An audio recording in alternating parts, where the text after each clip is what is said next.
Okay, hi. Welcome back to Still Not K-Pop with Still Not David, and today we will be talking about K-pop, and yes, my name is David. For those of you who are new, in this show, which is not really a show, I'm gonna be talking about K-pop stories that matter to me. So basically, you're going to be listening to a very biased guy talk about very biased things. So yeah, let's get started. So the first story I want to talk about today is something that's been going on for a little while, and it's actually really freaking scary. The story is about Nayeon's stalker. So you guys have probably heard stories of him going on for a while, but recently, and I'm talking about yesterday, January 1st, this stalker from Germany has somehow found himself on Twice's airplane and attempted to approach Nayeon. JYP has released an official statement regarding the incident, stating, on January 1st on board a returning flight from Japan to Korea, a foreign stalker of Twice member Nayeon also came on board, causing a major disturbance by attempting to approach her multiple times. We were able to respond immediately to the situation, and the artist herself did not suffer from any harm, but she is currently expressing significant feelings of discomfort and anxiety. Currently, Nayeon is under police protection due to this incident. While we warned the stalker numerous times through police to halt his actions, the stalker ignored our warnings and even attempted to proceed with his approach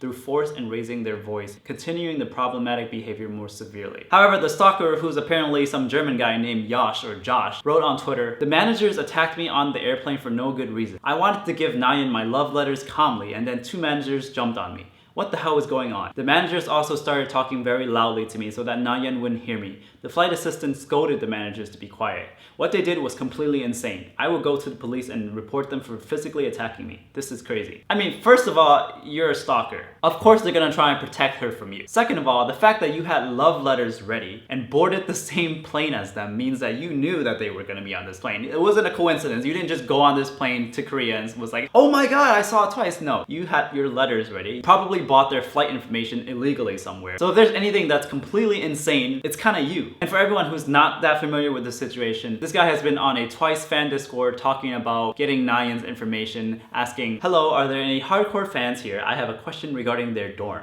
So if anyone knows anything about whether or not they changed dorms or not, it would be nice if I get an answer. Kind of weird. I get it if you really like an idol. I've liked Jessica for over a decade, but I have never once tried to figure out what plane she's on, where she lives, or what she's doing outside of her public events. Apparently this guy has developed feelings for her 3 years ago and realized that he has to talk to her about it. He even came to Korea during October and looked through the whole Cheongdam-dong but couldn't find her. He went to over 100 stores and asked people if they saw her. He's been to a pet store that the people who work there told him that sometimes her mother and sister are buying stuff and that they could give him his... It's just crazy, alright? This guy is psycho. And I don't even want to use psycho, because psycho right now refers to me as this bop that Red Velvet just dropped a week ago, alright? That's psycho. This guy is just batshit insane. Now, even Nayeon herself is aware of his existence. So if that's what he wanted, then he kind of got it. But she's not in love with him back. She's just terrified of her life. She has even said during a live stream when asked about the situation about crazy fans, "We're thankful for them liking us. It's just a mistake. And we're letting you know now. We dislike that method of liking us. Now that you know, you won't make that mistake again." This was a while back, and you know, he didn't listen. He went on a plane to find her anyways. So yeah, crazy Nayeon stalker guy, please leave them alone. If you really do love her, or are in love with her, you should probably realize that she doesn't want your kakao. She doesn't want you to stalk her. You can just stan her on Twitter like the rest of us. Alright, moving on to much better news. Coachella just dropped their full lineup for 2020, and Big Bang is gonna be there. This is crazy and exciting because last year Blackpink was there, and now this year Big Bang's gonna be there. K-pop being at Coachella is a huge deal. It's always a lot of exposure, and it's always good news for K-pop. As you guys may know, Big Bang went on a very long hiatus because all of the members went to military service. So now that everyone's back out, Big Bang is back, but I guess without Seungri. And that's okay. We're okay with that. Anyways, for people who don't know, Coachella is a 2-week music festival, one of the largest music festivals in the United States. And Big Bang is going to be performing on April 10th and April 17th. And I'm probably gonna be there because I live in LA now and I can go to Coachella if I can get tickets. In other very happy news, SM has announced that Red Velvet will be focusing on promoting internationally in 2020, which means there's probably gonna be another US tour.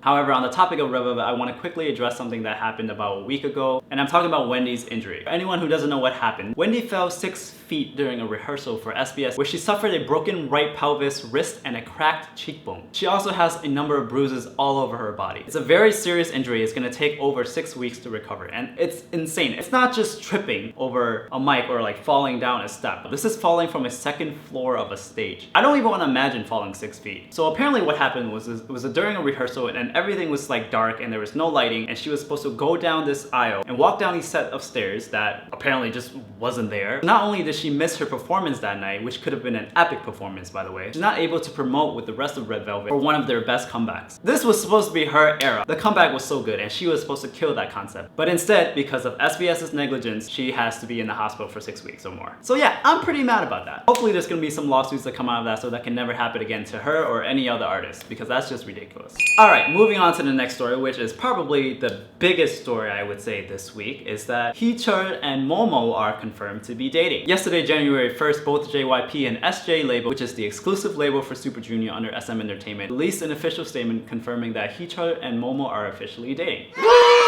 Yes, that's the proper response to idols dating. They're human and they deserve to be happy, and we should not be mad about that. So yeah, I'm holding you guys accountable for making sure I listen to my own words when it's released that Irene is dating someone. Anyways, there's been a lot of rumors going on for a while about those two, and while both labels denied it back in August, it is now official. They are now the homo couple, or himo, or mochart. Homo sounds better. Now, a lot of people are freaking out on Twitter about the age gap, and I can kind of understand why. It is a pretty big gap. It is 13 years. Here's my opinion. 36 is not that old, and 23 is not that young. They were both adults when they met. He didn't watch her grow up. She was 19 when they met. They're both adults, they both know what they're doing, and they both have a bunch of people in their lives who would probably speak up and say something. I'm pretty sure all the Twice members and all the Super Junior members know better than us. Plus, from what we know, especially what's been going on last year, Heechul's a pretty good guy. He's taking care of Sully's cat, and I remember during a variety show he said that a lot of thirsty dudes come to him to get female idols numbers because they know he knows them all, and he always tells them to F off. Well, he didn't say exactly that, but it was something along those lines. That was still his point. Plus, a lot of female idols trust him, so I'm just gonna trust their opinion of him. Alright, moving on to other good news. After 7 long months, B.I is officially back. Well, not officially, but he's back. So he just uploaded a new song on his personal SoundCloud, which he kind of purged a while ago and deleted everything, but now he has a new song. And it's not a full song, it's a demo, but it sounds really good, and it means that he's making music again and he's probably feeling a little bit better about what's going on. In the song, he expresses a lot of his feelings, and you guys should check it out because it's actually pretty good. And I'm super hyped about this because B.I was my favorite member in iKON, and I love his rapping voice, I love his verses, I love the songs that he wrote for iKON. So overall, I'm just happy that he's back. And even though he's not back in iKON, I'm just happy to hear from him. Alright, and lastly, moving on to news that's probably not really news. JB has a new piercing under his eye and we're living for it. Although I'm not gonna lie, that looks really painful. I'm just not a piercings guy. I got my ears pierced once and it was kind of painful, and so I don't think I can ever pierce anything else on my face or body, but